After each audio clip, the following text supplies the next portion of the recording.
What's up you guys and welcome back. I'm FPL Nymphria and this is my FPL Game Week 26 review and blank Game Week 27 preview video. Well, if nothing else, Game Week 26 was definitely interesting and I did not see that large green arrow incoming. Let's take a look at what happened. So, as you know from my last video, I have been stuck with Fabianski now that Button has lost his place in the Brighton team. So Fabianski got a run out against Palace as expected. Also, as expected, he did not keep a clean sheet.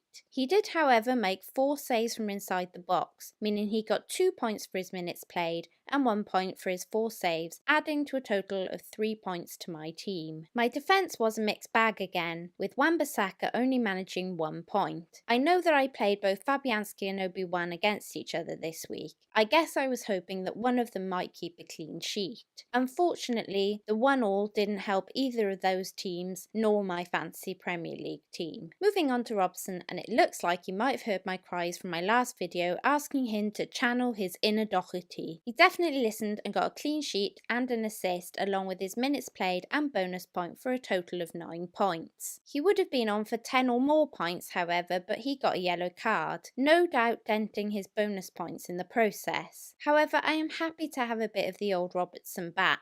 Unfortunately, Doherty then decided to turn into Robertson of last week. I mean, it is okay lads, you both can have a good game week at the same time, it won't hurt, honest. Now you'll see Holebas in my team lineup. Seriously guys, you cannot write this. How many times have I benched this guy and he's returned? I mean, another clean sheet for him, 2 bonus points, which might have been more if he hadn't got the yellow card. Add this to his minutes played, meant he got 7 points in total. Now he only got those points because he was on my bench. He does not return ever when I play him, like ever. And to prove that, where I desperately needed him to play for the blank game week next week against Cardiff, that yellow now means he's suspended.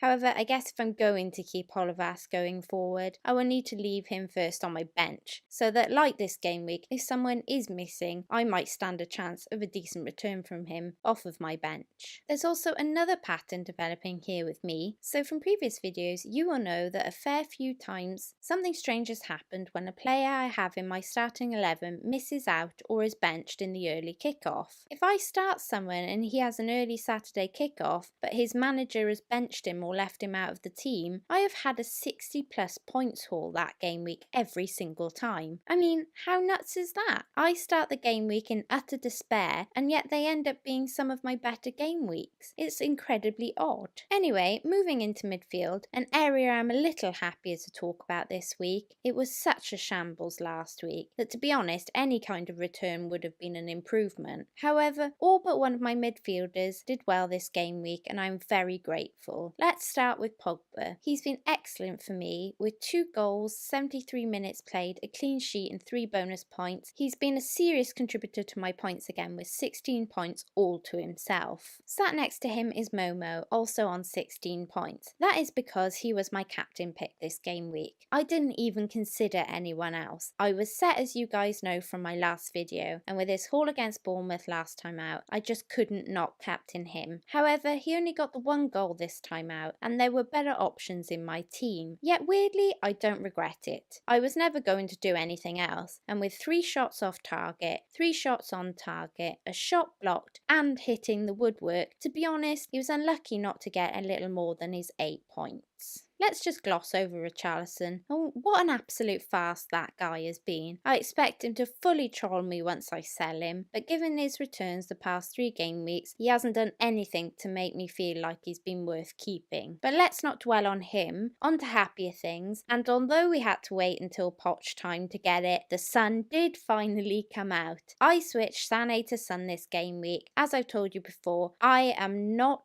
scared to right my wrongs, and the Sané punt was the wrong punt for me, and I was glad I welcomed Sonny back to my team. He's such a bundle of sunshine. With an 80% accurate pass rate and 3 shots blocked, I think he was unlucky not to get a little more. Though what I will say is he did look very tired in this match. I think Kane and Ali's return can't come soon enough in terms of him being able to take his foot off the gas a little bit. We need to see what that actually means though in FPL terms. Moving forward, as discussed earlier, Holebas came in for the rested Rashford. This is a bit of a shame as I feel Rashford would have had a field day against that Fulham defence, but I know how lucky I was with my bench this week, so I'm not complaining. Though I would like a little grumble when it comes to Jimenez. I mean, 3 shots off target, 2 shots blocked, 3 key passes. He looked so lively. How has he not come away with something in that match? He did less against Everton and come away with a goal. Maybe that's the key, Jimenez. Make sure you don't try so hard against Bournemouth, please. And lastly, on to my man Aguero. It's so strange what a difference a few days make. Another hat-trick for Aguero, and yet this time it went to my advantage. A few reasons for this, I believe. Last week, lots of people captained or triple captained him because of his fixture. Also, lots of people decided to go with Aubameyang on the hokey cokey and switched him in early only to learn of his illness. Meaning that even though I didn't captain Aguero this week, just owning him with his 17 points made a massive difference. This is such fine margins here though. I was set to make the Aubameyang move myself, yet the longer the week went on, the more I had a gut feeling to stick with Aguero. Maybe it was Aubameyang's illness, or maybe it was just me trusting my gut. I'm not really sure. Either way, I'm really disappointed now that Aguero blanks in game week 27, and I have a big decision ahead of me whether to keep him through the blank. More of that in a moment. So with all of that, I got my highest game week points of the season with a total of 81 points, 24 above the average, meaning I got a large green arrow and I'm now 158,907 in the overall rankings. That's a 50k plus rise. My squad value as of game week 26 ahead of game week 27 for those of you interested is 103.9 with 2.3 in the bank. On my bench, Dini and Puncheon getting 2 points each. I hope this means Punches his spot back in the team. I may need it next game week. Now, I'm not confident I can pull another game week like that out of the bag, but with game week 26 over and done with and a little break before game week 27, here's my initial thoughts on transfers. And they will just be initial thoughts though, as there's a lot of football to be played outside of the Premier League between now and game week 27, and absolutely anything could happen. Here is my team currently for game week 27, and as you can see, Digne, Richarlison and Aguero are out, as confirmed a few weeks back. You can also see, as mentioned earlier in the video, that Holebas is suspended, and with that gives me a total of 4 players missing out next game week. Right now, I am going to try and navigate this blank with just a -4, replacing 2 of my 4 players in order to hopefully have a starting 11 and 1 backup on my bench. Now, this could all change if any of the injuries happen between now and then, but my 2 options as it stands are Aguero to Aubameyang on the hokey cokey again, and Richarlison to any 9.3 or less. The problem I have here is that I'm not sure I now want to sell Aguero, with West Ham at home directly after the blank.